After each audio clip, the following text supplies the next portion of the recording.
সেনাপ্রধানের সাথে প্রধান বিচারপতির বৈঠকের গুঞ্জনে বিচলিত না হওয়ার আহ্বান জানান তিনি।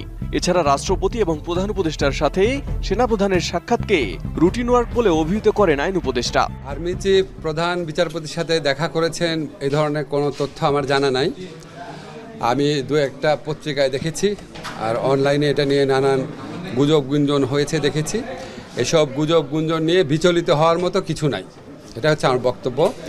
আর আর্মি চিফ অবশ্যই এখন পর্যন্ত তো অবশ্যই গুজব, আমি তো এই সম্বন্ধে কিছু জানি না। আর আর্মি চিফ আপনার আমাদের প্রধান উপদেষ্টার সাথে মাঝে মাঝে দেখা করেন, রাষ্ট্রপতির সাথেও আগে দেখা করেছেন। তো আমি মনে করি না এটা নিয়ে বিচলিত হওয়ার মতো কিছু আছে। এদিকে আগামী ফেব্রুয়ারিতেই নির্বাচন আয়োজনের ব্যাপারে সরকার দৃঢ় প্রতিজ্ঞ বলেও জানান আসিফ নজরুল। এছাড়া কেয়ারটেকার সরকার গঠনের গুঞ্জনও উড়িয়ে দেন আইন উপদেষ্টা।